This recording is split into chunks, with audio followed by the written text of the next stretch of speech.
FM. This is a great day to be in the Commonwealth of the Bahamas. Bahamians, there's a lot of work to be done. Of course, you know, election fever is in the air, and I specifically told you some things that I would like to be doing along with my team, and I'm counting on you to give your support to Professor Sidney MacArthur Walter Thompson because you said you love what he is doing, and that's fine. That's all well and good. I get a lot of complimentary remarks from people out there when I see them, and even when they call me, and they tell me these wonderful things, and that's good. But Bahamians, this is going to be the most serious election ever. And I told you about the rallies that I want to attend: F&M rally, PLP rally, COI rally, independent rally, BCP rally, whatever kind of rally it is. You know, artificial intelligence is causing some serious problems for the nation. People are still getting all kind of mixed messages. Oh, I didn't say that. I didn't put that out. I didn't mean this. I didn't mean that. So Bahamians, we have to be right on top of the situation. We cannot depend on others to do it for you. It's not going to work, Bahamians. Professor has to be there. That is extremely important. So I want you to remember that now, because getting the information is extremely important so that you can be properly educated. We can tell you this is what this particular party is doing. This is what those candidates are saying. This is what is happening on the current scene. You even heard about Mr. Bain. He had a statement on the radio about someone threatening his life. I listened to that, and he said he would report that to the police. I am going to say right now, I don't want to see anything happen to anyone who is running for a seat in the House of Assembly, a political office. Now, that is very foreign with us. We don't threaten one another. That's not in the Bahamian culture. Now, that will come from elsewhere. And some of you have allowed your guard to drop considerably to get your own way. You can disagree with someone. You don't have to harm them. You don't have to hurt them. We've had enough of all of this riffraff going on. It's still happening, and I hope that people can settle down and learn to respectfully disagree. If you're an F&M, the next one is a PLP, the next one is a COI, next one is a BPC or BCP. Sorry, let me make sure I get it right. Farmers Constitution Party, and others, independent candidates, of course. You have an opportunity to get your message on the airwaves, but you have to contact Professor Sidney MacArthur Walter Thompson so you can get to understand how you can come on and you can get your message clearly defined to the Bahamian people, get your ads rolling, because we're going to have an exciting, very exciting election. It's going to be very hot, Bahamians. It's building up for that, and that's good. You know, Bahamians like elections. Now, some of you have some problems with what others may say. The Constitution allows for freedom of expression, freedom to impart ideas and opinions without interference. Even I sit behind these microphones, I listen to all sorts of things. I don't necessarily agree or disagree with anything. I just allow people to express themselves, say what they want to say, and move on. The talk show host is not to take sides with anybody.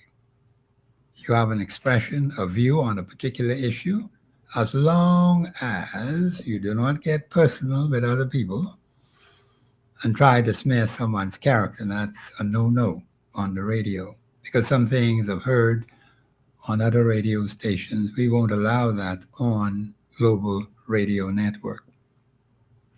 It's not proper and decent to do that. And so Bahamians, yes, there will be intense campaigning by political personalities and parties. That's all part of the process.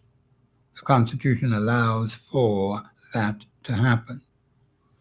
And you will never, let me just say this for those who may not understand, you will never have every single person in any one party. That will never happen.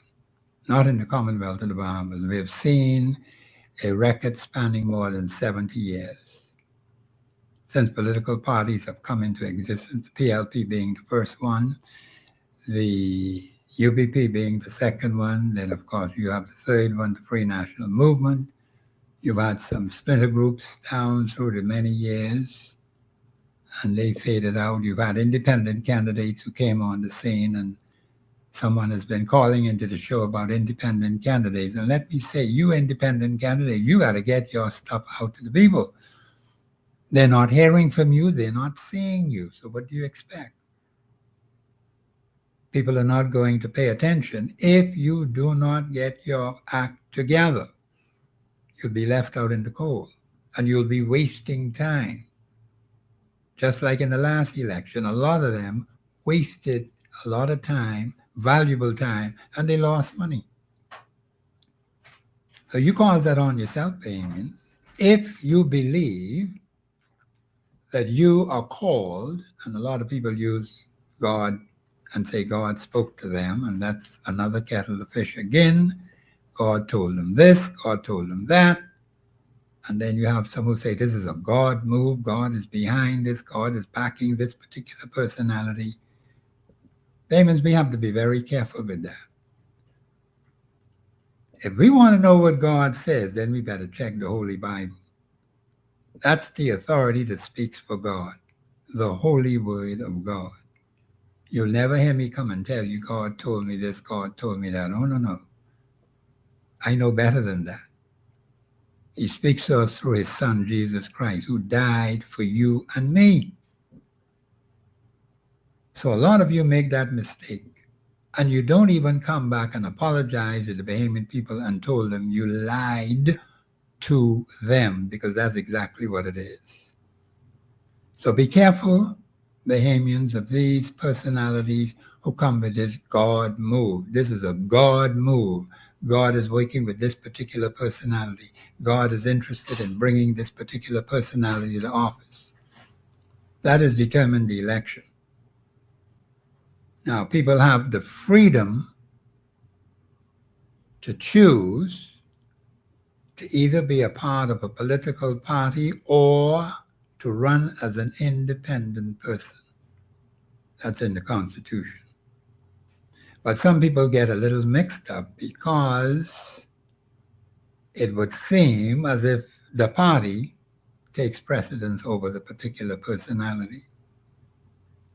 And of course, those who link up with a party would expect their party, whatever it may be, to give them support. Now, I've heard, and I've spoken to a number of persons, they tell me these political parties do not give them the kind of funding they ought to have.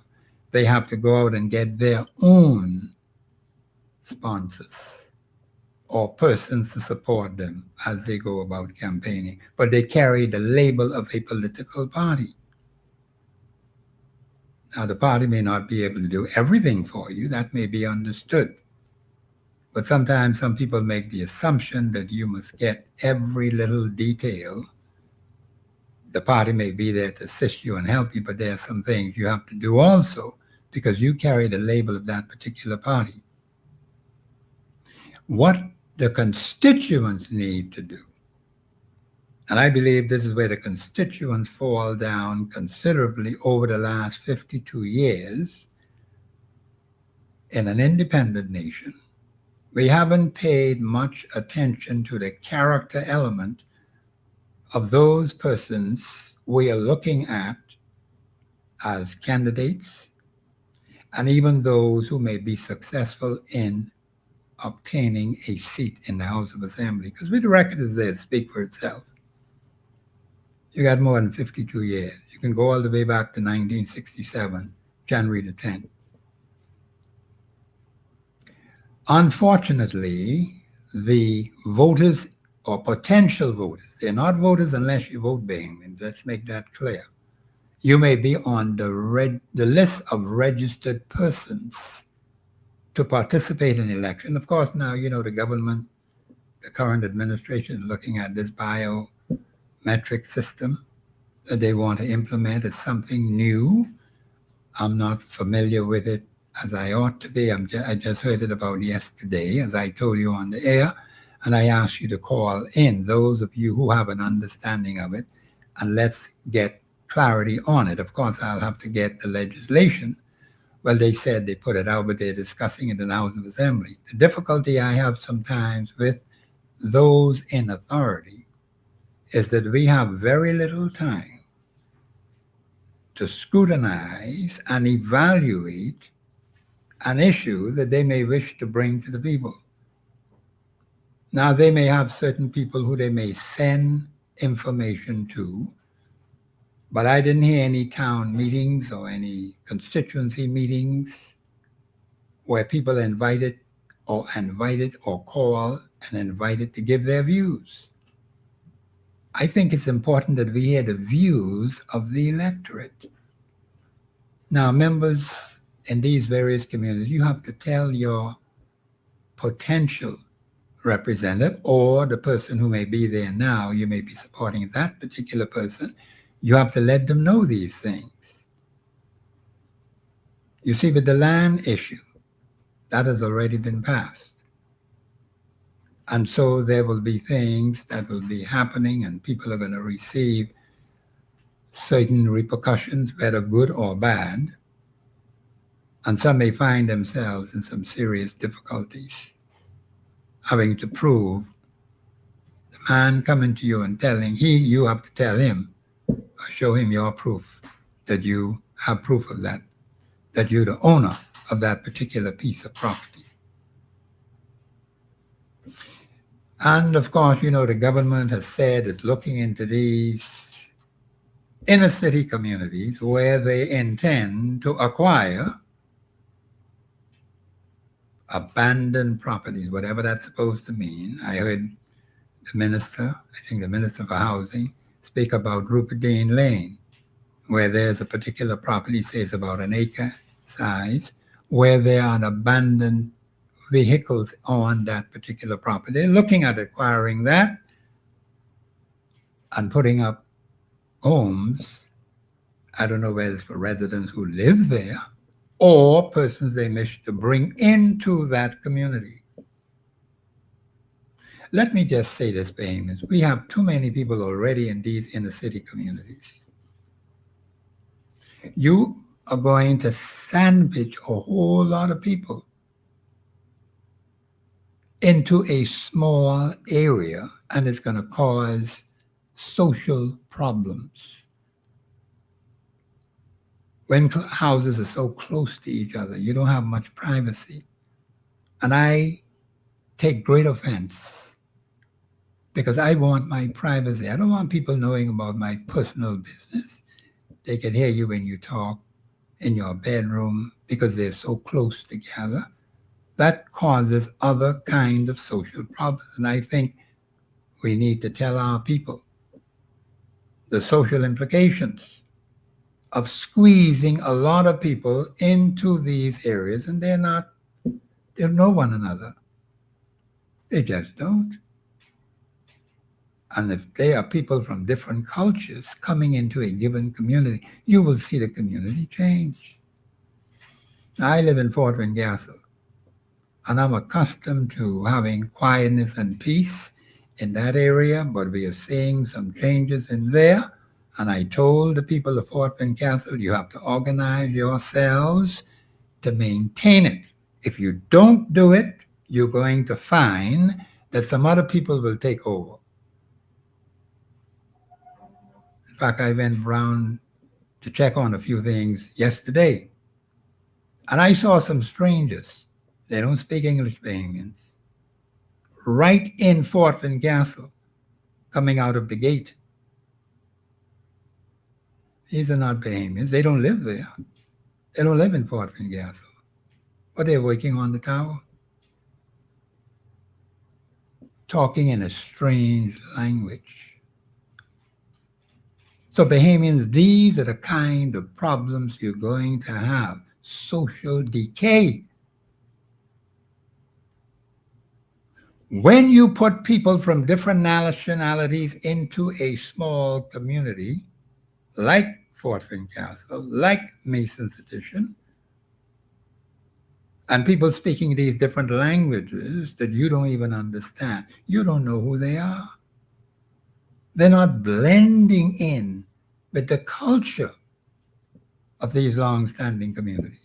They bring all kind of funny things in there. They do all kind of funny things in there. And there are some unsavory things that have been reported to me that are happening in that community right here, right now.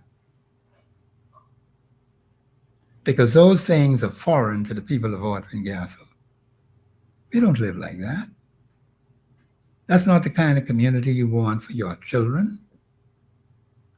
But if you do not stand up and fight it, the challenge to get Bahamians to stand up and fight for what is rightfully theirs is a major national problem. Let me repeat that. The challenge to get Bahamians to fight for what is theirs naturally is a major national problem because we sit for too long. We sit and let things happen. And what are we going to leave for those coming after us? What kind of future are they going to have? They're going to be brought up in an environment with all kinds of people speaking funny languages, with funny cultures. Is that what you want? No longer Bahamian. These people do not understand the Bahamian culture, the Bahamian way of life, the Bahamian way of cooking, the Bahamian food, the Bahamian system. They don't have that. They bring their own wicked system with them. And it's creating problems, creating friction. And then they come with all this noise. 7 days a week, Bahamians. Noise, noise, noise. We're not accustomed to that. You got a lot of noise with traffic. All kind of people speeding through a small area like that. The streets are very narrow. And then, of course, some of these persons have an attitude problem. And so you disturb the peace and tranquility that the people in the community are accustomed to having. But if you sit back and say nothing and let people just walk on you, they will walk you straight to your grave because they don't care.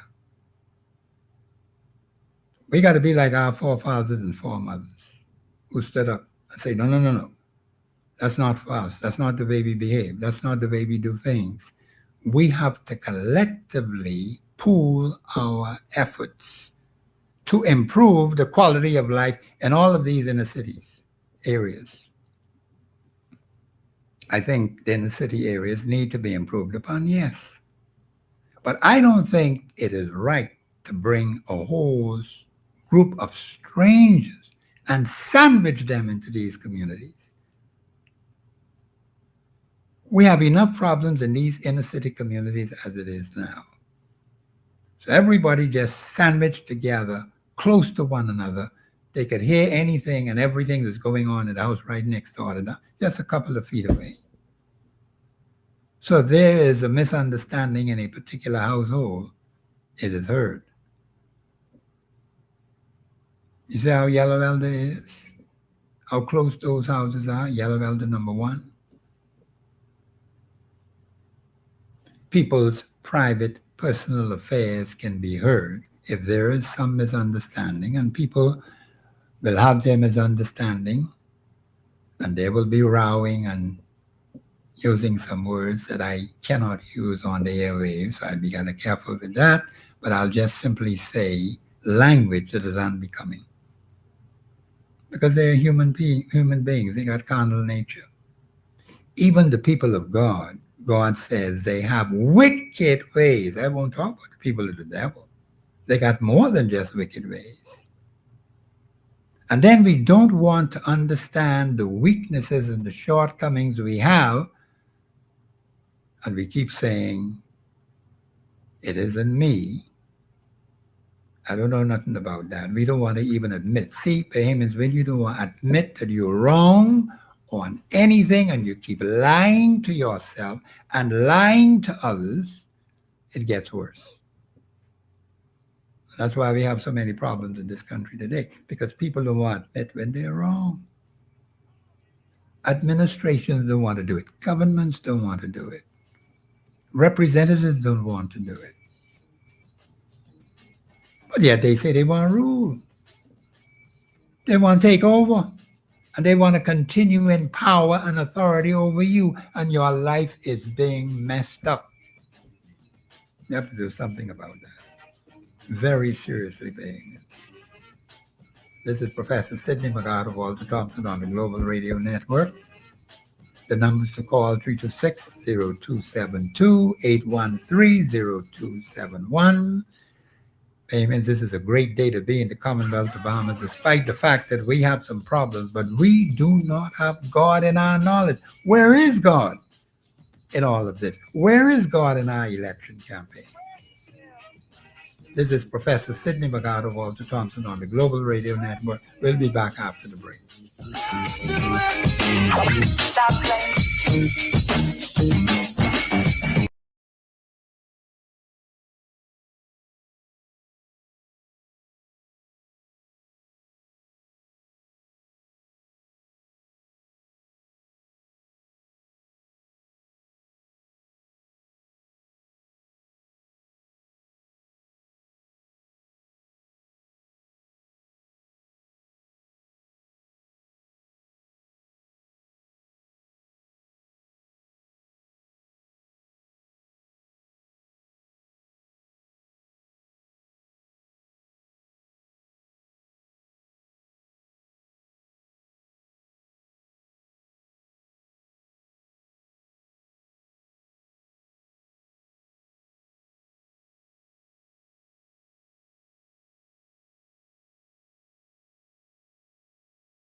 Facebook and Global Radio 99.5FM.com. Express yourself.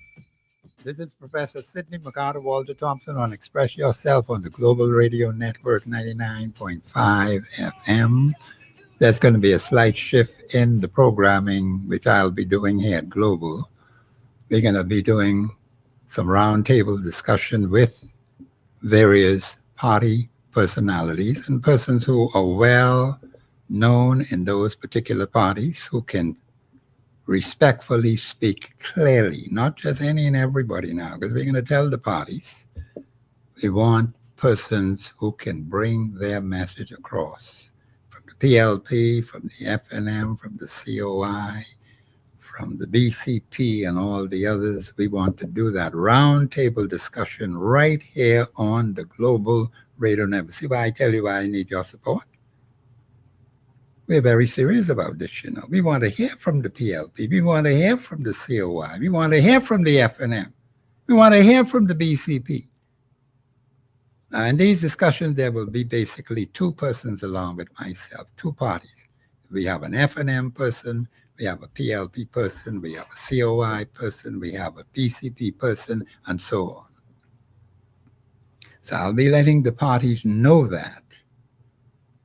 Because unfortunately, in the past, there have been people who have been giving out misinformation and caused a lot of confusion with these particular parties. Right now, there is confusion in these parties because of information that's going out, which is not the party's position. Well, then we have to know.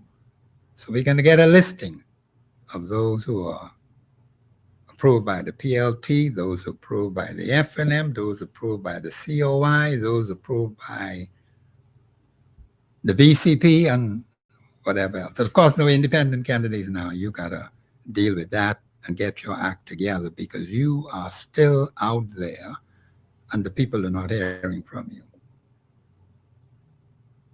So those independent candidates, let me say very clearly to you, if you believe that you have a role to play, and of course the Constitution allows for it, but if you do nothing with it, what do you expect the people to do? They're going to side with who they know about.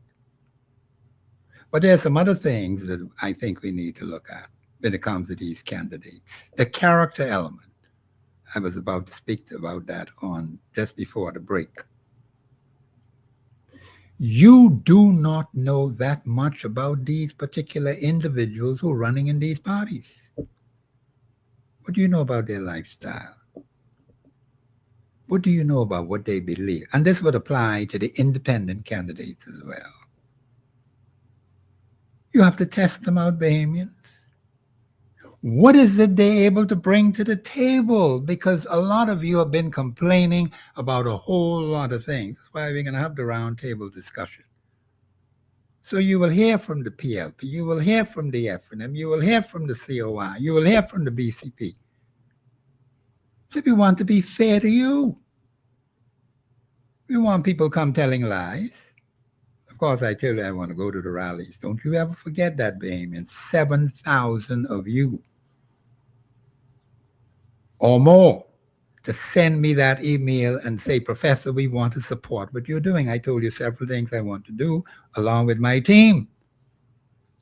And those rallies are going to be very important. That is a PLP rally, COI rally, FNM rally, BCP rally, other people party rally.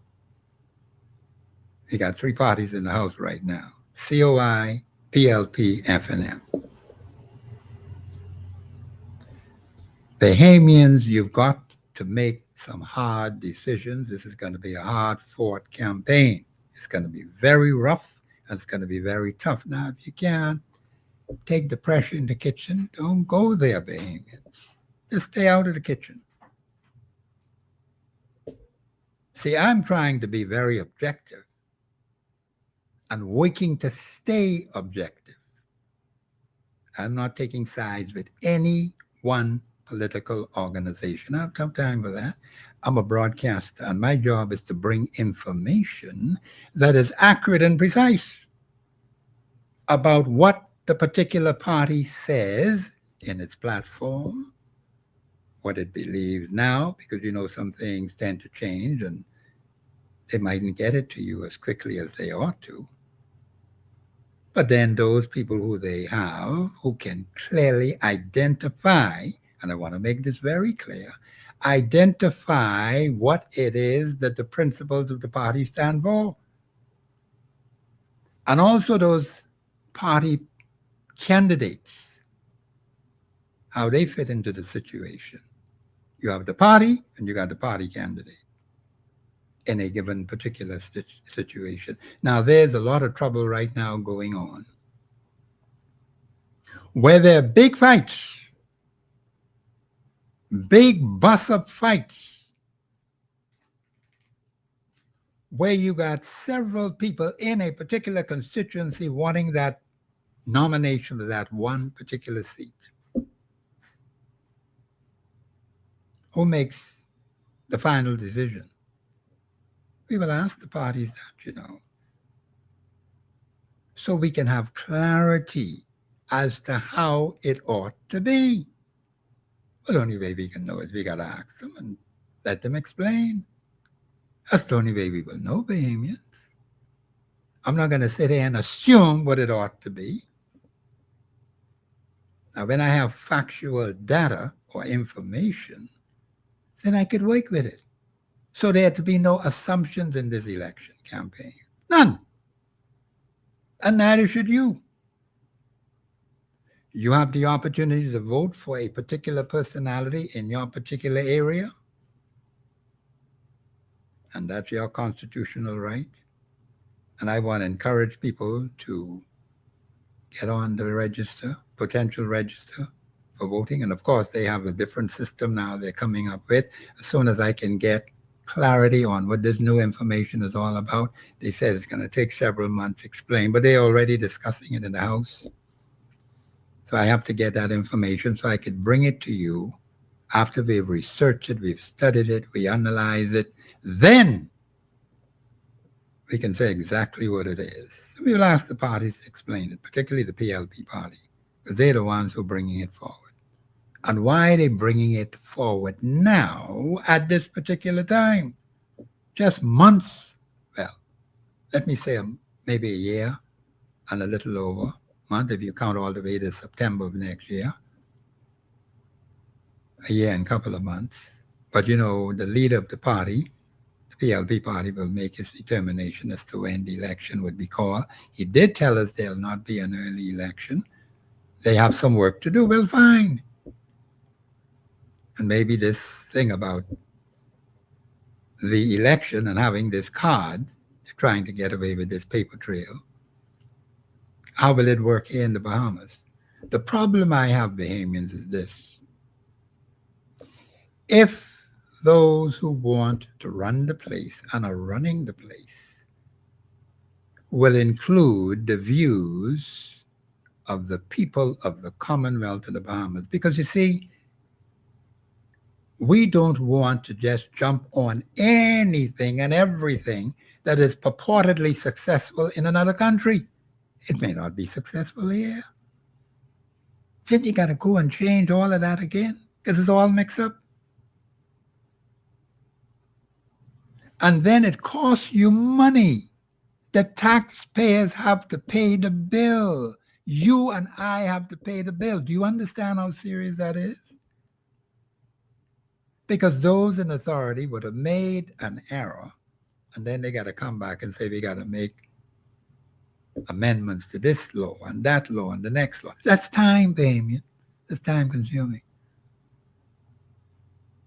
And a lot of money is going to fritter away because of mistakes made by the government of the Bahamas. And we don't need to have that. We need to be in a position where we can conserve as much money as possible. So more money could be here to help our people who need it the most, particularly the average Bahamian. Those in the inner cities where, parties like to talk about the small man. The PLP is supposed to be the party of the small man. But then you got to listen to the small man then. Let's get his or her view. I think you listen to them, they got plenty to say. And they can give you a lot of input, but we have to be allowed to have that input. But if you just give it to a couple of people and say you discuss it with them, well, then the vast majority of us are just left out. Where are the town meetings? Because some things that are happening have not been discussed with the average Bahamian. No town meetings, no consultation. Some laws they have made up talk about widespread public consultation, particularly when they come into electricity. I don't know of any. Payments, if you know of any, call in and tell me. I've kept my eye closely on that, but so many other things are happening. And one could easily get distracted if you're not careful. So we have to make it work. We need a better country. We need to be governed better than we are governing ourselves now. You mean this is the best we have? With all this crime, with all this violence, with all this evil in the land? No. I don't think so. How safe are you in the Commonwealth of the Bahamas? Can the police protect you? Can the police protect the visitors? Someone was saying the other day that no visitors have been killed. We better be very careful. Because the person who is a visitor ain't no better than the one who's a Bahamian when it comes to being human. They're flesh and blood people. And when violence breaks out, ain't nobody going to say, that's a tourist, that's a Bahamian, until it happens. I heard the Minister for Tourism talking about helping some people who were involved in some accidents in the Commonwealth of the Bahamas. I don't know to what extent. But some of these visitors cause it on themselves, because I can tell you in my own area,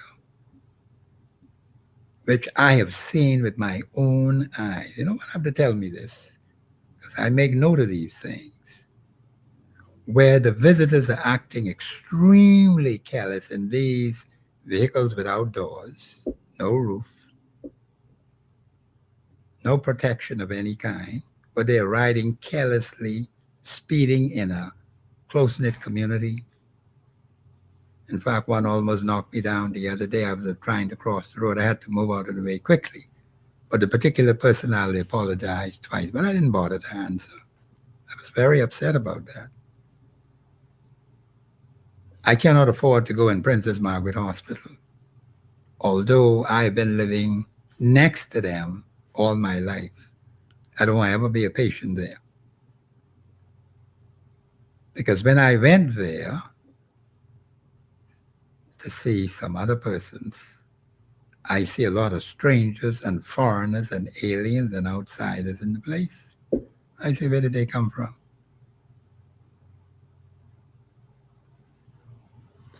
Bahamians, we have to be very, very careful. Of course, you know the government is building a new specialty hospital, 195 million.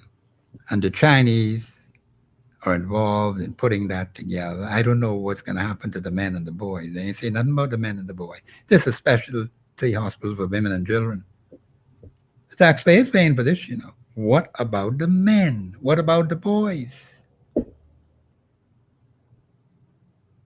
Now, there are some who would not, but have some other ideas, and they think maybe we could improve Princess Margaret Hospital. And there's talk even from the professional people who work there. They are telling us that the Princess Margaret Hospital doesn't have the full complement of nurses, full complement of doctors, full complement of other staff members to deal with what they have to deal with on a day-to-day basis. That's coming from them. They're going to try to bring some of them on so they could tell you on this radio station. So you'll hear it directly from them. See, these little snippets in the papers doesn't make much sense. It's like hide and seek. You throw a little piece here out, you throw a little piece out there, you throw a little piece over there.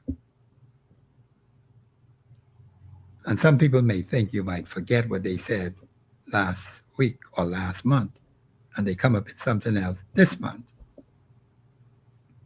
I think it is important that the professional people be upfront and honest with the Bahamian people in their discussions and say exactly what it is they mean to say. Now we even have a problem with the union. You got one, the oldest union, the Bahamas Taxi Cab Union, has now gone over to the TUC, Trade Union Congress. They left the newest union, headed by the teachers, Belinda Wilson. She started a Congress, and they left that, say they were not being attended to by that particular Congress. They gone to another Congress. We got to find out what's happening with with the labor leaders. That's a major problem in this country. We got 3 Congresses around here. So what do you do, Bahamians? You who are working in these various unions and they're negotiating for you. I would have thought by now we should have all these union problems solved. But we still have problems. I heard another caller call on another show. I was talking about what the unions have done for their members, why they don't have one big food store or something to help the members when things get rough and tough. I think the unions would be able to handle that. As to whether that is feasible under the circumstances they're working under. There's some things, Bahamians, you and I may not see or may not understand. That's why we got to get them to come out and let us know what is going on. So we have to deal with the labor issues in our country. Are we getting funding, adequate funding for our labor? And then, of course, we got some media problems. Don't forget the media has been gutted, you know. I told you that yesterday. Now, something has to be done about that. You can't leave the media gutted the way it is now. It is not good for democracy in the Commonwealth of Bahamas. Maybe you need to understand how serious this is. If you do not have objective reporting in this country, you're going to lose big time. You're going to hear a lot of fluff, a lot of crap. And you're going to be misled and deceived. And Bahamians, that's not good for you. That ain't good for me. That ain't good for nobody. And you don't even know what's going on around here because you're getting information that is not accurate and precise. I told you about artificial intelligence, and you had the chairman of a major political party complaining about that. And if you hear him complaining about that, that should tell you something. What about the smaller parties? What about the independent individuals and so on? My special guest is here, Brother Cartwright. He normally comes in on Thursdays. We're thankful for him coming here. Brother Cartwright, welcome to Global Radio Network 99.5 FM. Express yourself. Well, a pleasant good afternoon, Professor, and to your Global 99.5 FM audience, locally and internationally, and your great producer behind the scene, Yes, Master J. Wiz. he's a great producer. Yes, He saves my life, you know. Well, He takes good care of me. See, when y'all ain't here, no, I got him to take good care of but I me. got to admit that he does a great job because Excellent job. without him, he wouldn't get to hear your voice. No, you won't. I Yeah, tell sure. people that all the time. And so, I'm glad to be here, and I'm listening to yesterday part of the debate over the new bills that they passed, which is more for the financial sector, which they all came together on. But next week, I would like people to pay attention to Parliament because it will be pertaining to the debate on this biometrics about your voter's card. Yes. And so I want people to sit down carefully and listen because some things that were said yesterday because they couldn't preempt it. But Yes. I asked a few questions with the minister who is responsible, and the Minister of Foreign Affairs was saying that it's possible that if you already have a voter's card on probably on the permanent registry, you might not have to change. It might become an option. But Maybe no. Explain that. But they didn't go into detail because we talked after the House closed. Okay. So he said that there'll be more details about that when they debate this new probable electoral way of basically voting Now next week. No, I see. Right now, some questions comes right into my So I head. told people to listen next week because that's when the debate will be on. Do we understand them? Because I thought I was getting the impression that this was something they were presenting, like the Minister of Youth was talking about with the Junkanu thing, Yes. because some people got a different impression. that the government wants to control Junkanoo.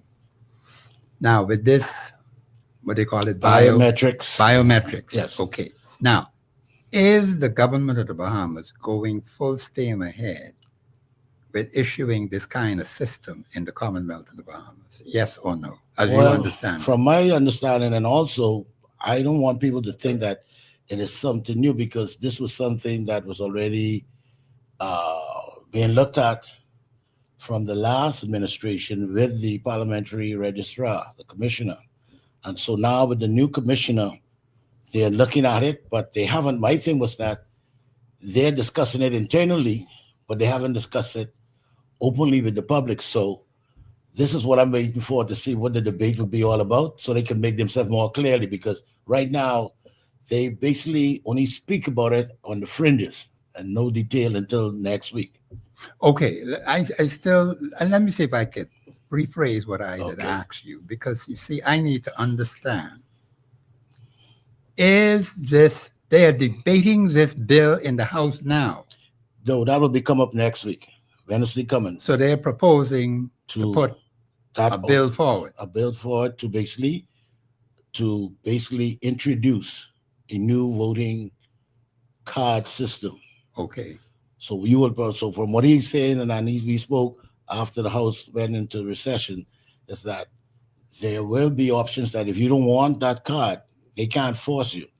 But like I said to him, I rather hear it in the environment where you all are in the parliament, not when you're outside talking to me. Because if you talk to me when I hear it in the Well, see, parliament, I know it's official, because you see can tell why- me it's off the record. You see why I tell the people I got to go to the rallies, Yeah. F&M rally, PLP rally, COI rally, because this is a serious time in which we live. This is the most serious election ever Yes. in the history of the Commonwealth of the Bahamas. And you got artificial intelligence doing all kind of crap out there. And then the man come and say, well, I didn't say that. I didn't say this. And then you get in this tit for tat, butter for fat foolishness. Yes. And we waste a lot of valuable time in being able to resolve an issue.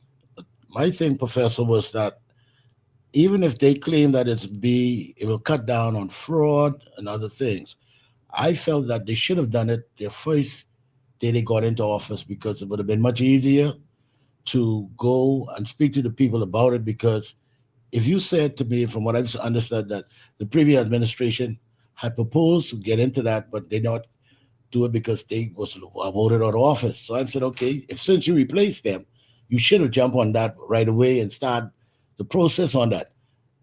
Why have a little bit of a reserve on it is because you've got election next year.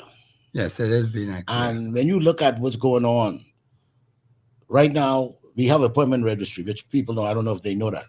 Yes. All people who voted from 2017 and 2021, if you still live in the same area, you don't need to go and change your voter's card. You don't have to re-register. But do the people understand that? Has that been widespread with the people? Now, I've noticed it because I happen to be have friends who work in the registry, and right now there is a massive voter registry drive going on. I'm seeing we have at the town center mall, and they will be there, I think, leading up almost to the end of the year or even parts of next year, because that is for those who voted for the first time.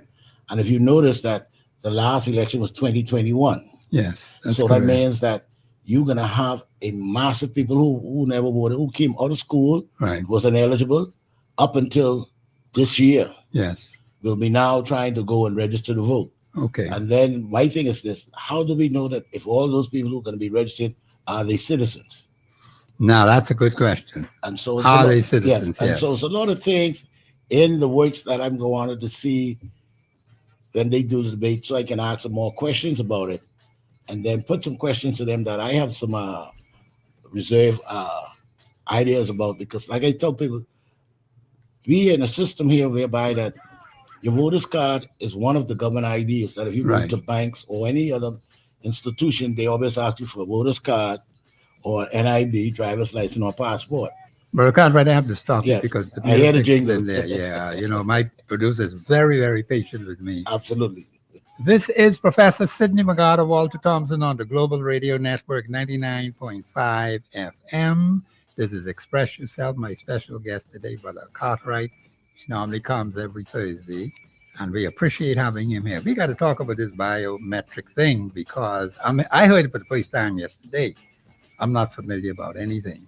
This is Professor Sidney McArthur Walter Thompson. The lines are open 326-0272-813-0271. And any of you out there who have an understanding on this, propose. I think it may be proposed. It might be something they want to push forward with because they're debating it in the House of Assembly. That's, kind of a little funny right up in there. But Bahamians, you who know about it, please call in and explain as best as you can what it is you understand about it. This is Professor Sidney McArthur Walter Thompson on the Global Radio Network, 99.5 FM. We'll be back after the break.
So I do.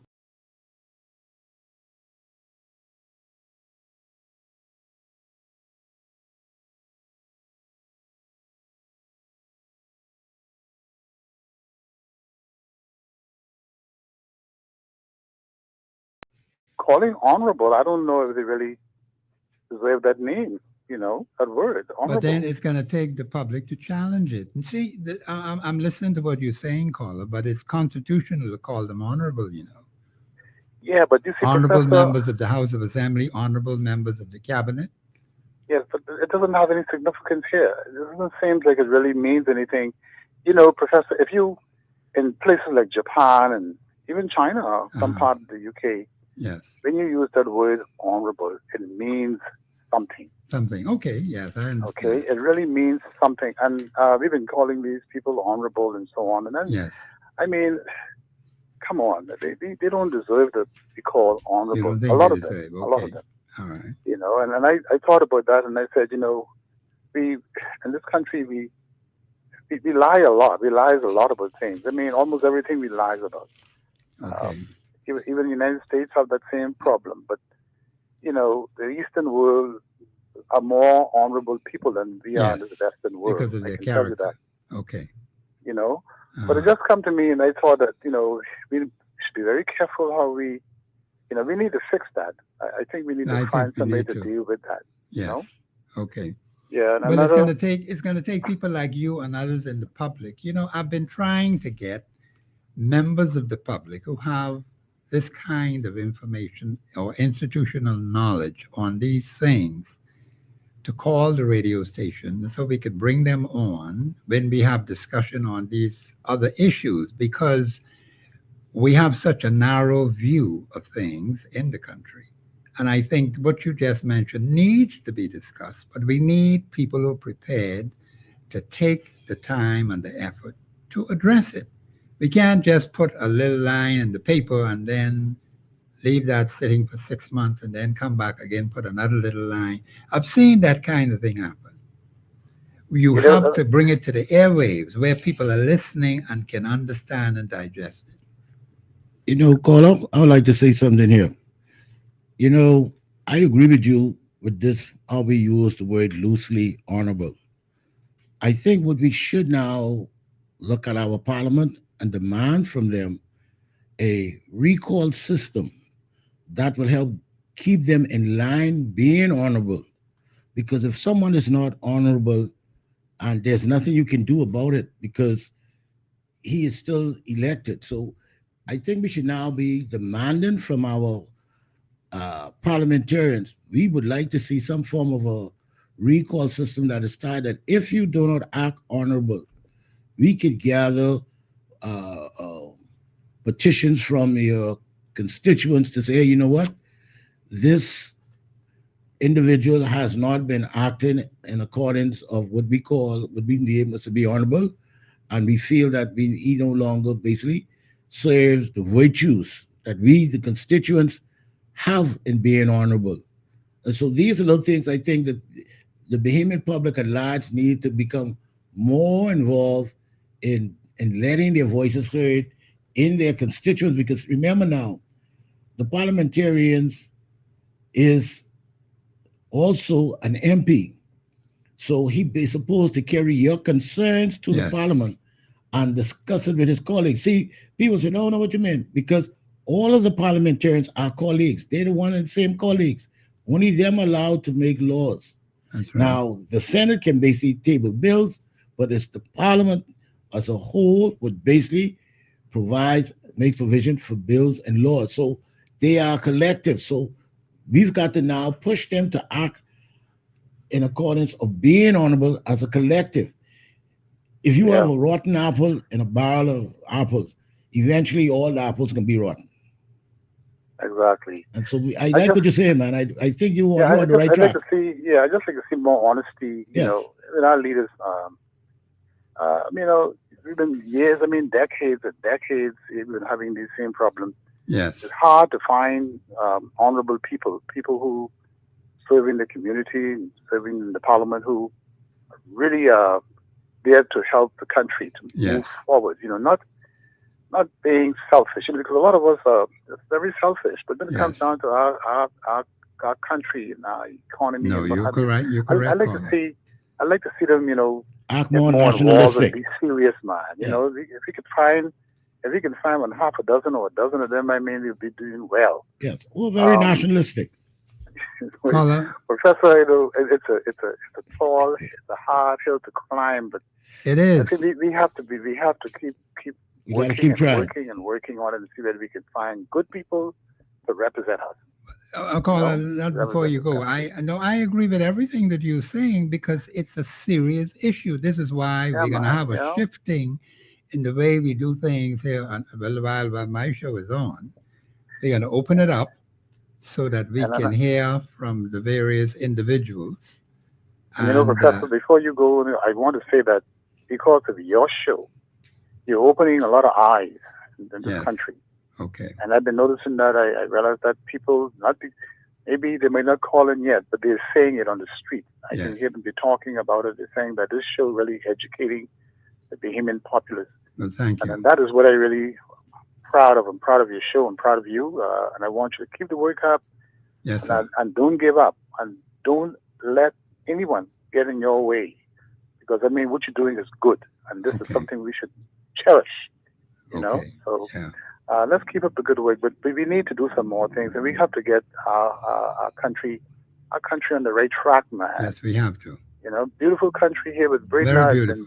It's not as beautiful as it used to be. It's just getting bad. I You mean, know it's it getting is. really, really It bad. is deteriorating. See, I So even it's tell my deteriorating, man. I tell my Okay. people right in Fort Castle, caller, don't go yet. I tell my people right in Fort Castle where I live that we got some changing trends right where I live, and I tell them I don't like it.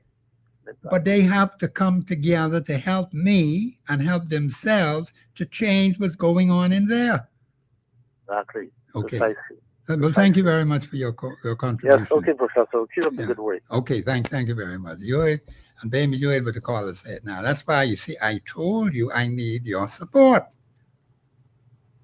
We need strong media to help educate. Well, the people say they're listening, they're being educated, and he listens to the show. That is good. But Bahamians, I told you some things I want to do, and I'm going over that again today, because I want you all to forget. And we're going to have a shift in the way we run the show here. We will do that because, the election season is on and we got to get some things done. But I need your support. I believe I have a caller on the line. Caller, you live on air. Go ahead, please. Hi, Professor. Hey, how are you? I am good. I just called to say that I agreed with the caller that was before me. Yes, ma'am. I really want to congratulate you. You've really done a good job, and your show is very informative and very enlightening. Yes, ma'am.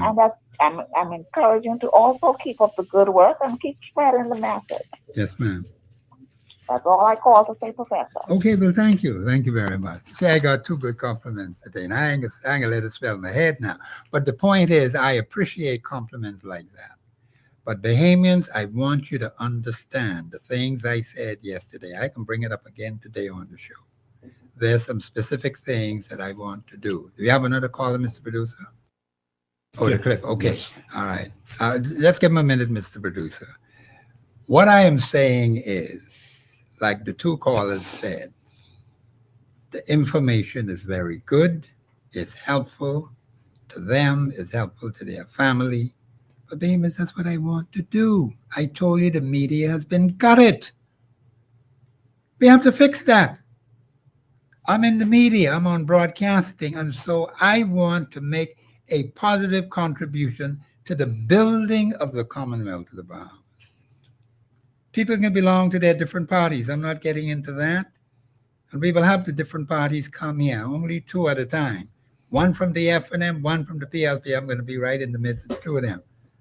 Or the COI and the BCP, whatever. But they will be coming here on this radio station. We're going to go to the chairmen of those parties and tell them, we want to get people who know your party business. We don't want anybody coming in here lying on the PLP, lying on the FNF, lying on the COI. So we're going to get advice from them. the three chairmen of those parties, and the BCP, that's another party, and any other party out there. We want to be honest, upfront, and straightforward with them. So there will be no excuse from anyone whatsoever to be taking any sides with anybody or talking foolishness and nonsense. That means we got too much work to do. We got to get this thing done. Mr. Brucey, go ahead with the tape. Provisions to formally adopt biometric-based voter registration and verification, and will introduce new biometric voter cards, e-poll books at polling stations, periodic voter verification exercises, and enhanced data security protocols. They do so with the utmost transparency, supported by changes to primary legislation that this House will debate before the summer break, Madam Speaker. Madam Speaker, with this step, we are following a well-trodden path. We are not reinventing the wheel. Biometric voter registration systems are already successfully in use in many countries across the world, including India, Ghana, Kenya, Brazil, and Estonia. Closer to home, our sister Caribbean nations such as Jamaica and St. Kitts and Nevis have also implemented elements of biometric verification in their voter registration or civil identification system with great success. These systems are widely recognized for enhancing security and increasing confidence in the integrity of electoral outcomes.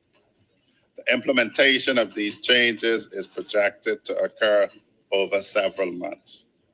This will encompass, Madam Speaker, public education, equipment rollout, staff training, and the legal activation of the new framework. Brother Cartwright, Yes. do you hear what the minister said? Yes, I heard Okay, it. let me let you comment on that, because I have to comment on that again today. Well, what you did not hear in that clip, he went on to state that once the legal framework is enacted and public education campaign is launched, eligible voters whose biometric data already exists with the passport, which he's talking about the e-passport, which we now have in place, office will have the option to consent to secure a data transfer, reducing the need for in-person enrollment. So he's saying that you have an option. But if you now going to make this a law, then you need to do more of just debating it, but you need to do more, a greater public consultation, because this is going to have a lot of made effect over the whole country No, and it other would. business It and other would. business ventures. Yeah, because I had Van Dyke Bennett Taylor, and he was able to have more understanding on this than what I have. Yes. I get the distinct impression that the government of the Bahamas wants to do something, changing the way we do things in this country with the voting system. I don't see where this is something where you're discussing it, because what they're saying is you got 7 months to be able to get the public to understand something where they had no input into it. See, I have a problem when the government of the Bahamas makes a determination and they're taking it to the House of Assembly to vote on it and discuss it. We have had, as far as I know, and if anyone out there in the public who may understand better than me, tell me about it, because I've been to no meeting. I didn't get any notice on anything. And I'm in the media. So no one tell me nothing. This is the first time I heard about it was yesterday. Yes. So I get the distinct impression, thank you, Mr. Producer, just hold on a bit. I get the distinct impression that they want to introduce a new system from what we have, well, changing what we have now. And I don't know whether 7 months is sufficient time for the average Bahamian to understand what is going on. Because I certainly at this time do not understand what's going on. But my thing is this, Professor, that at the elections, you have the poll workers for each individual party there. And when they do the tally, it is unofficially, but it is counted in front of the poll workers. And so I want to know how much confidence they have now, because this is something that was touted by the former administration on the advice of the international order outside the country. And I always said that what is wrong with our system? Is there been massive fraud? Is there been a lot of miscount? Because if you check over the years when we've had all of our elections, very seldom we had a massive voter fraud.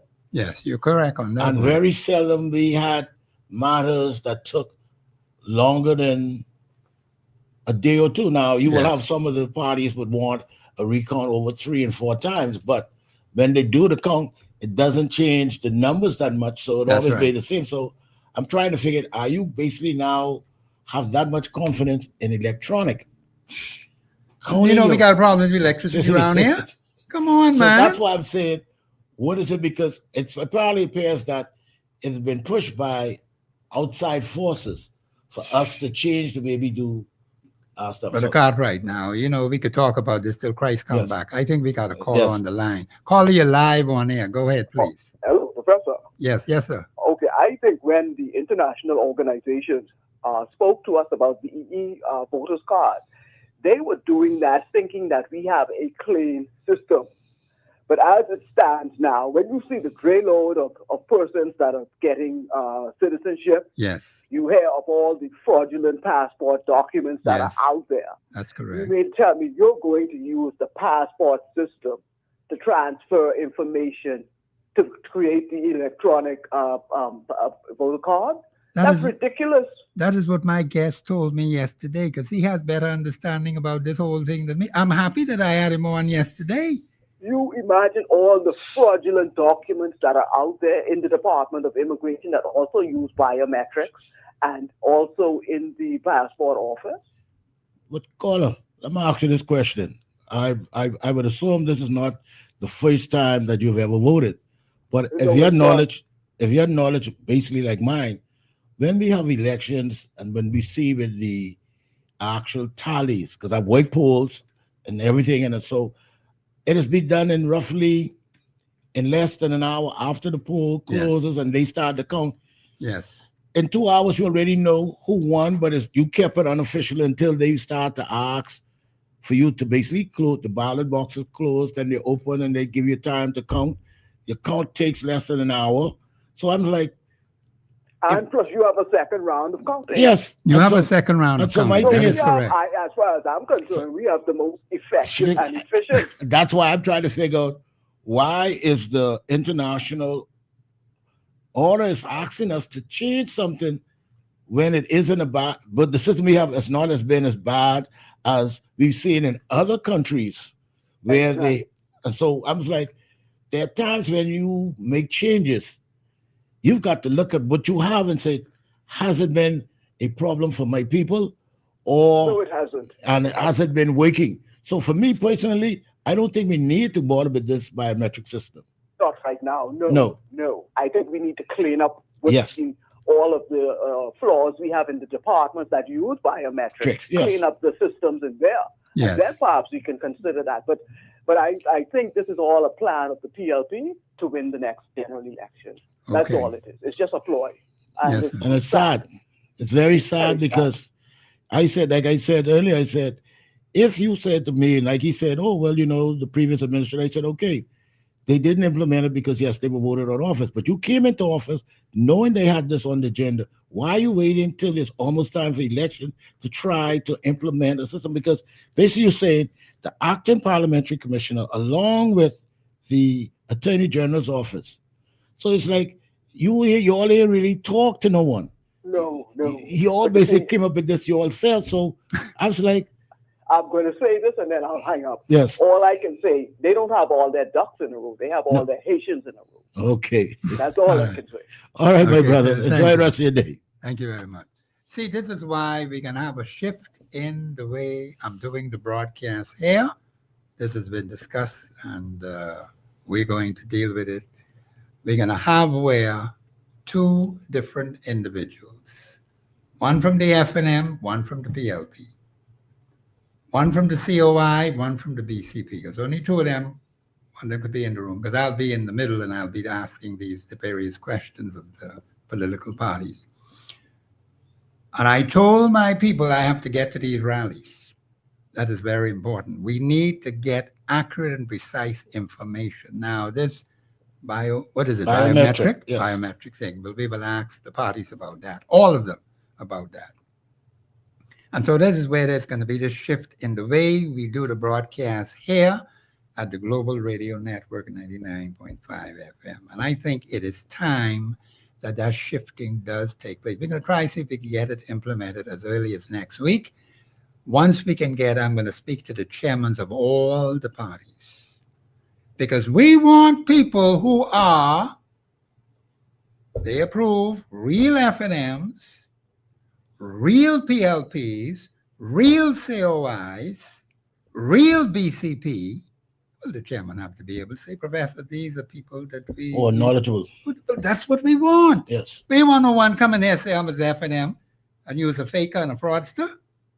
Then we are just as bad as them other fellas giving out false information. No, we want a real FNM. We want a real PLP in here. And then Professor will ask them these questions. And that's why I told my people, I got to go to the rallies. I can't wait on them other fellas to give me any information because it could be fraudulent information. And you got thing right there in the paper where the Prime Minister was saying about false information or fraudulent information given out to the public. You know, I smiled when I read this article, and I said to myself, I said, did the PM, when they did their budget, because apparently when you listen to financial budgets coming from the PM, in all due respect, the Prime Minister is not a financial guru.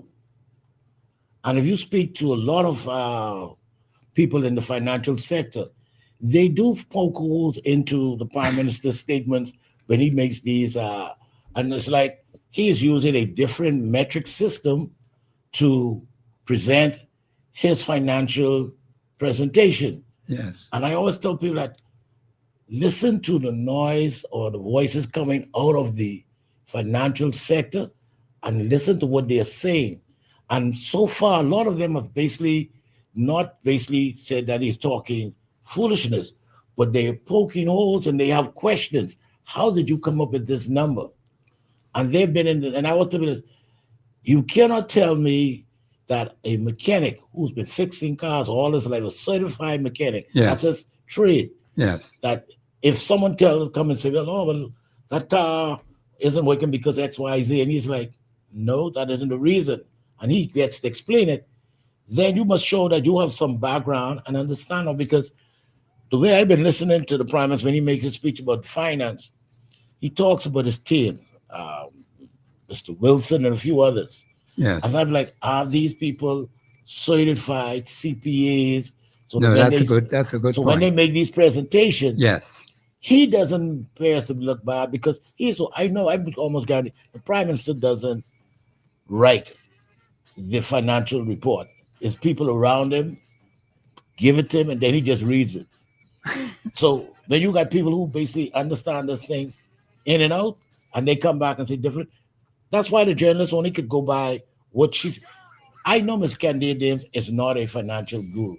So I know before she went in print, she went and spoke with financial wizards and got their answers on what the Prime Minister presented. Brother Cartwright, we're going to continue this conversation, Yes. but we got to go to a break because this is getting you see why I tell you this is going to be the most crucial election that's going to happen in the Commonwealth of the Bahamas, and the average Bahamian must get accurate and precise information so they can make sound decisions and good judgments. They can't leave them out there to high and dry. That's not helping the people. That's why Global is there. Thank God for Global. This is Professor Sidney Walter Thompson on the Global Radio Network 99.5 FM. We'll be back after this break.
Facebook and Global Radio 99.5FM.com. Express yourself.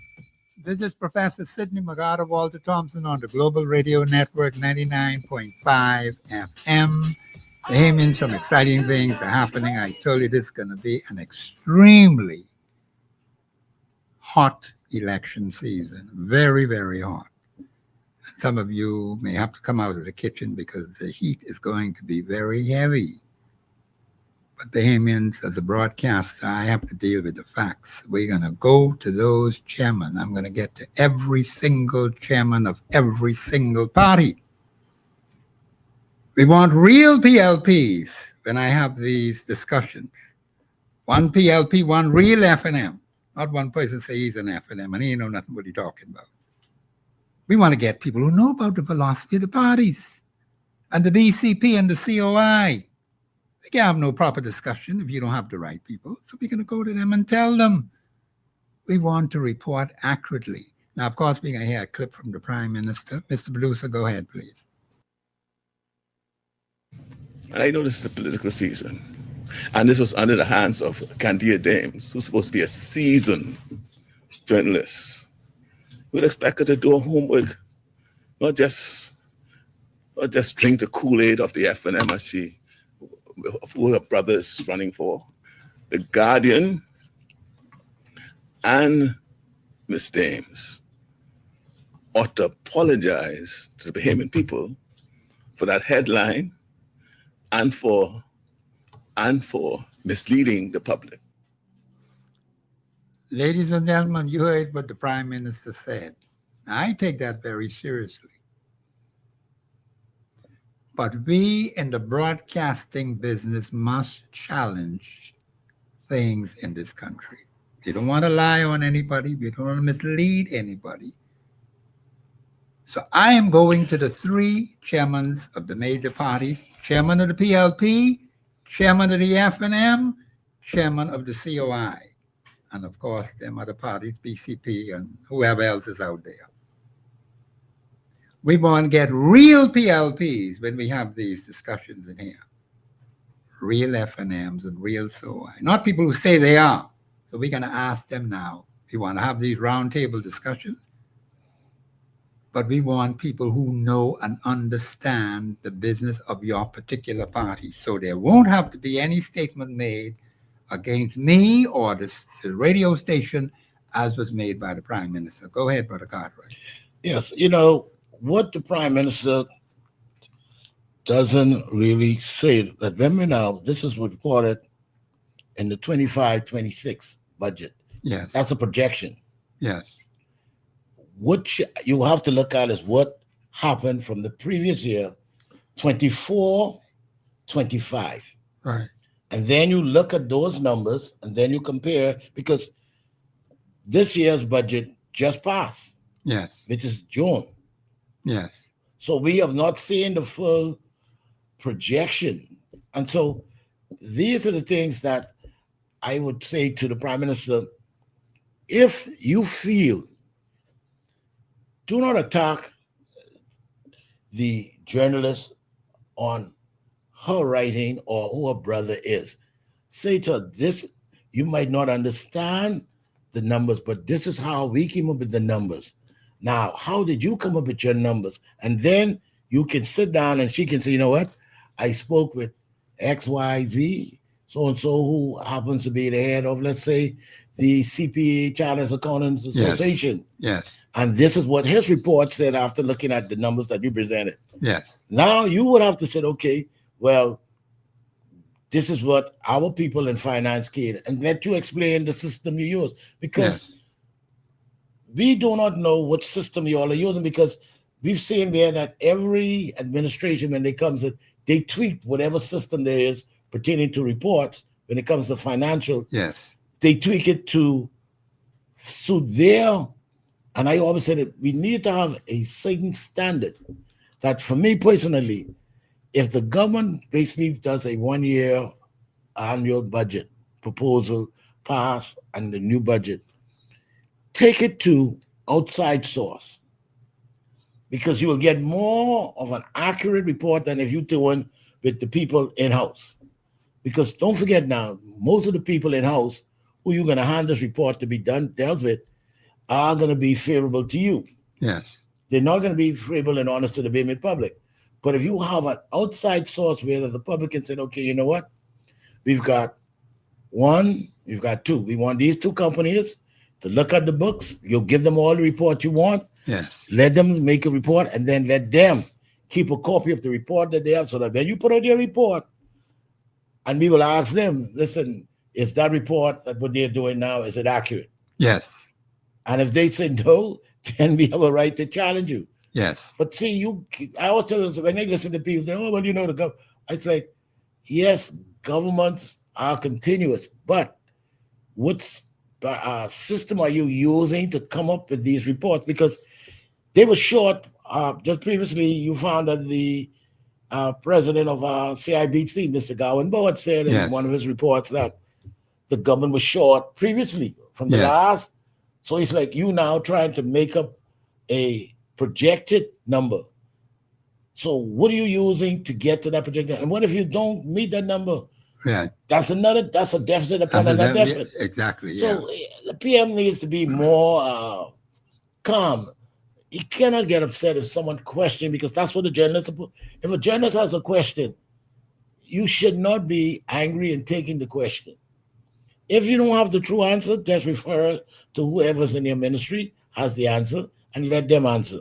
See, I'm glad you said it that way, Brother Cartwright, because see, there is a problem. See, if I tell the people that we need to be in a position to give accurate and precise information to the public, particularly now this is going to be high political season.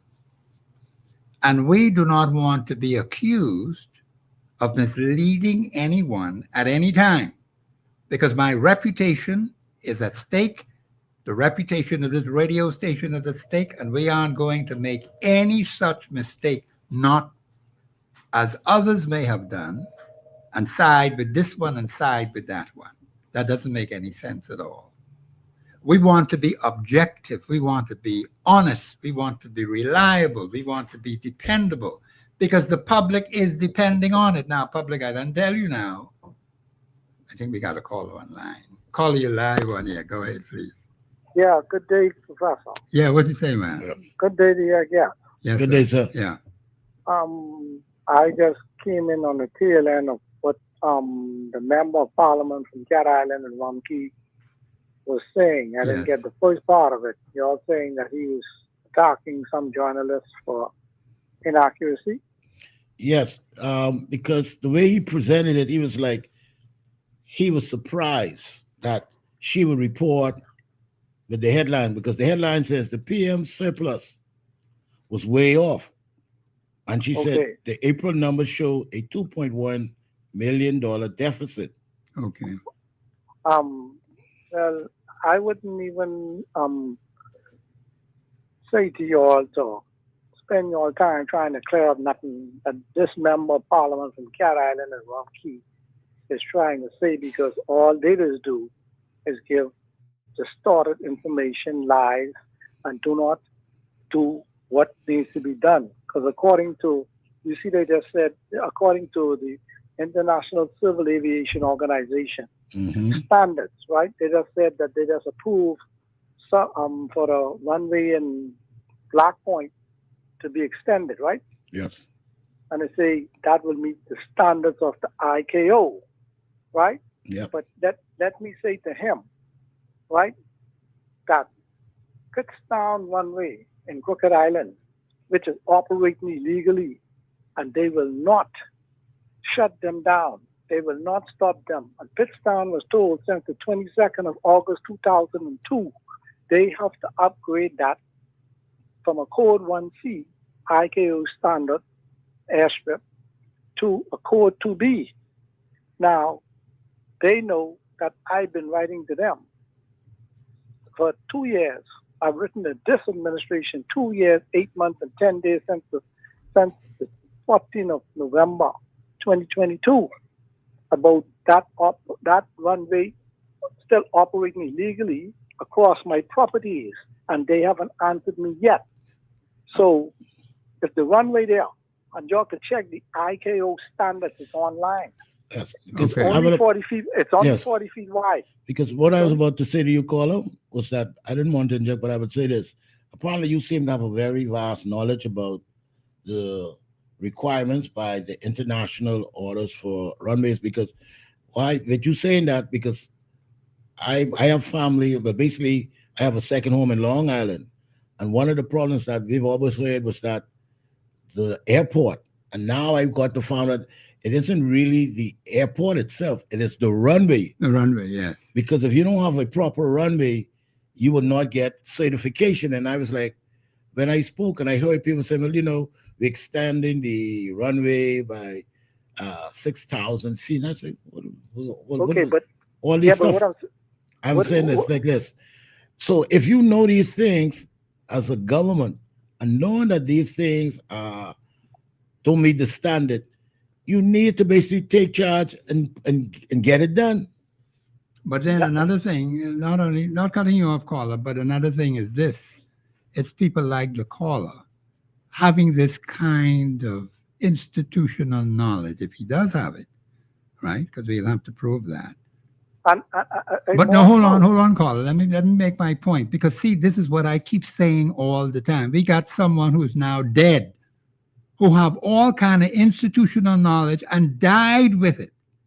The problem in our country is we do not have that institutionalized knowledge going out to the public to help build the Commonwealth of the Bahamas. We're losing it. And so if we can't get access to it and they die with it in their head, what do you expect to happen? Okay. Go ahead, caller. The courts have ruled against Pittstown operation. You see, so Burton Hall ran them out of his chambers in 2007. Madam Cheryl Albee ruled against him on the 23rd of June, 2008. 19 days before that, on the 4th of June, 2008, the investment board, on behalf of the Director of Investment, turned down Pittstown's request. Okay. You see what I'm saying? And they still have not. Caller, you know what I'd like for you to do? If you could leave your name and number Oh, I leave it? with the producer. Yeah. No, leave your name and number with the producer. Because, see, a lot of information that you're saying now, I don't think the public is fully aware of it. No, we're not. And even then fully we aware of it. have to check it out ourselves as well. But people like you, if these things are so, this is why we need to have people like that to be able to express these things to the public. But we want to make sure that the information is accurate and precise. I'm not saying caller you is making any mistruths. I'm not saying that at all. Yeah. No, listen to me. Put the caller on hold, please. Because, see, people don't seem to understand, man. I am saying, I'm not accusing the caller of making any misstatements. What I am trying to get people to understand is this. There are people in this country who have the knowledge, who have the understanding. The public does not know about it. People are not aware of it because it is not made known. It is not publicly known. No. You see, this is the, hold on, Brother Cartwright. This is the problem. You have many people. See, this is why when it comes to the Constitution, I don't play with that. And I'm saying the public is beginning now to understand their constitutional rights, their constitutional freedoms, and their privileges. This is 52 years later. Okay? So I'm saying to the caller, I am not saying he's misleading anybody or saying anything that's not true.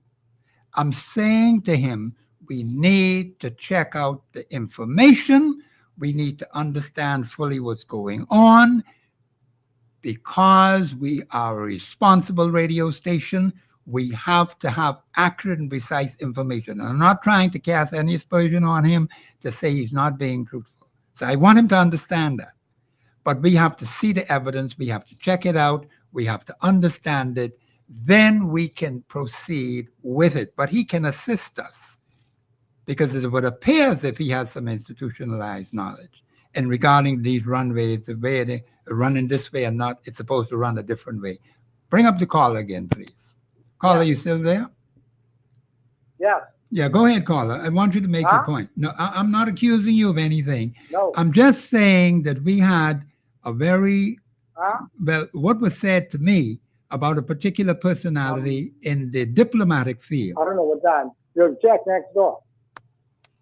Can you hear me, caller? Yes. Yeah, okay. Let me let you make your last point and go ahead.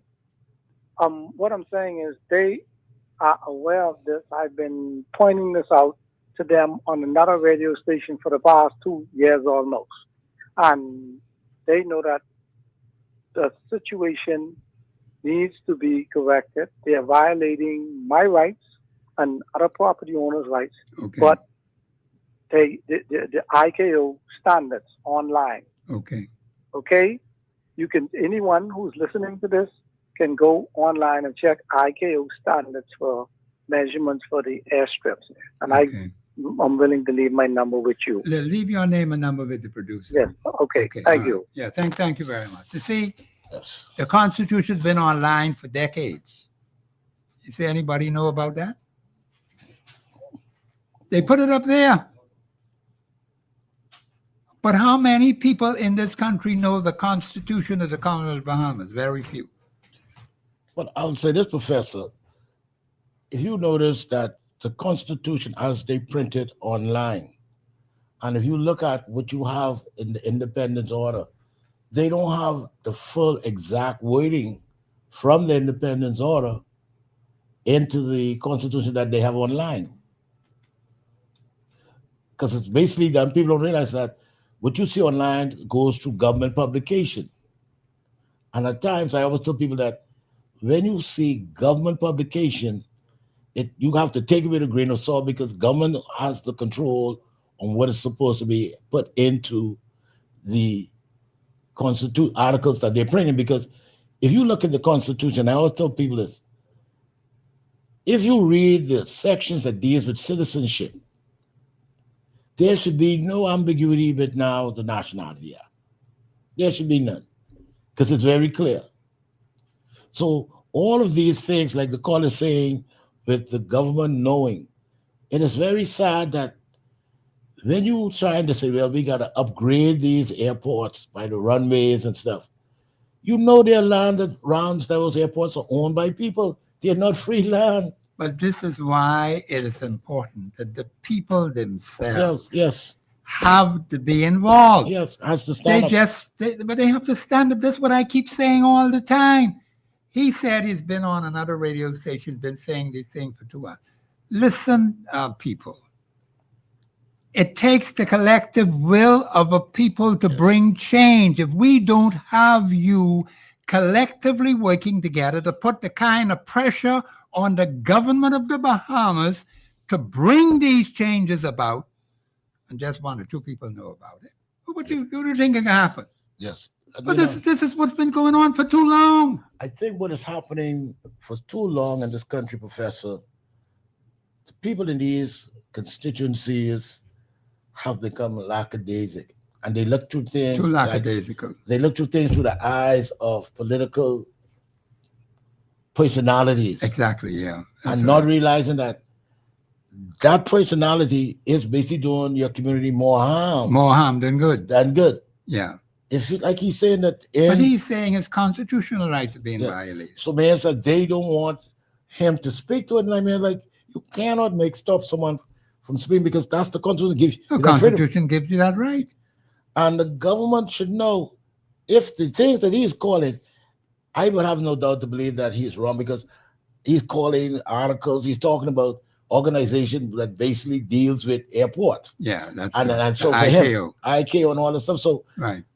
He quoted that there were 2 chief justices turned them down, the government down from operating. He said, listen, man, these fellas been operating that airport illegally. And so it's like, why haven't the government come out and say anything about it? This is why I said to the people, I need a team of 49 persons, 7 separate teams of persons. I tell them, you got to go and dig up this information. You heard what the gentleman talk about the court rulings? What people need to understand is you cannot just take this on the surface. You got to do some digging very deep, and you got to do some interviews with different people to be able to break it down and simplify it so that the average person can get it. If they're not getting it, Brother Cartwright, it means that it's not going anywhere. And if the majority of your people do not know and they're kept in darkness, what do you think is going to happen? There'll be no improvement. Yes. You know, Go ahead. Professor, what I've always noticed in this country, the way I see how administrations deal with matters that might get them in some sort of problems or they don't want to speak about it, they just hope, like fellas say, like Josh just put their head in the sand, and because they know the landscape of their people are not gonna query, they say, you know what, we ain't gonna say, let them talk, and then they get tired, they stop. We ain't gotta say nothing because they eventually go away, and they continue to let it just happen. Sometimes people need to stand up and say, you know something. They need to stand up. This ain't right. This is our community. We need, and you put pressure on your representative. Yes. And you let him know, no, we are not. And so this is where we get into problem because these guys and ladies go to Parliament And I keep saying to them over and over, as a parliamentarian, you represent not only a constituency, but you represent the nation. Yeah, they have a national representation too. Yeah, you're and right. I said, you have to be taking things seriously. When you walk through that door, you no longer the political party's representative. You are now a Parliamentarian. You represent the country now. Yes, that is correct. Now your constituents, you have to represent because all the people in your constituency didn't vote for you. That's a right. fact. That's So your job is to make all of those people who are citizens in that constituency lives better. So, No, that is true. Yeah. and that's so correct. when you go, and if they bring you a complaint, you're supposed to go and investigate it. Yes. And you speak to it amongst your colleagues in public. Yes. That's what the Parliament Forum is for, to speak publicly to matters facing the constituency that you represent. Yes. And so this is where I get upset is that you look around the Parliament and it's like, wow, haven't they hired from this MP? And I said, well, why are you coming to Parliament if you ain't gonna make a contribution? Yes. I told a friend of mine the other day, I said, you can imagine now if every MP and senator present a bill to the Parliament that make lives better for the Bahamian public. One bill, just one bill. They ain't got to do tons of bills. One bill each year. In the 5 years they've been in the Senate and the Parliament, we would have a better country. But Cartwright, we cannot, from where I sit and behind these microphones, I've been very displeased with a lot of things that are happening. And I'm saying to the public, please give me your support, because there's some specific things the radio station has to do. There's some specific things that the host has to do in order to see improvement in this country. Bahamians, we cannot continue. You heard the two callers who called first, and they mentioned about the education that is being given up by the radio station. But I'm saying to the people, I can't continue to do it if that support structure is not there. No. I have to make that clear to the Bahamian people. So when I call on you and say, this is what I'd like for you to do to help spread the word out and get more people involved on the ground in their particular constituency so we can see the real changes, Bahamians, like the gentleman is crying out. And I understand his frustration, but it just can't be him doing it, Bahamian. It takes the whole community. It takes the whole community. Just like I tell them people in Fort Castle. I don't want them sitting on their backside doing nothing. Things are happening right there in the community. That's not the constituency. The community of Fort Castle, which need to be changed. Yes. Okay? All right. But I can't make your last point because my producer. I would say this, Professor. Yeah. I am now understanding and appreciating citizens are now coming out the woodwork. I'm happy to hear and that. they're using global as a platform to relay their problems they see in their constituency. Because if that gentleman didn't say nothing, I would have never known. I would have known either. I hope Mr. Brewster got his name and number because I got to call him and see what we can do with that. So this is, right, I think our time is up. Man, tell me I need to get out of here. This is Professor Sidney Walter Thompson. Tomorrow is Open Line Friday. And Bahamians, I want you to call in. And do not forget now, I am counting on you to support me so we could get things done. I told you what I said yesterday. I didn't get a chance to do it today. I can do it tomorrow. This is Professor Sidney Walter Thompson on the Global Radio Network, 99.5 FM. Have a pleasant afternoon and be good and keep praying to God to help us save this place. Thank you very much.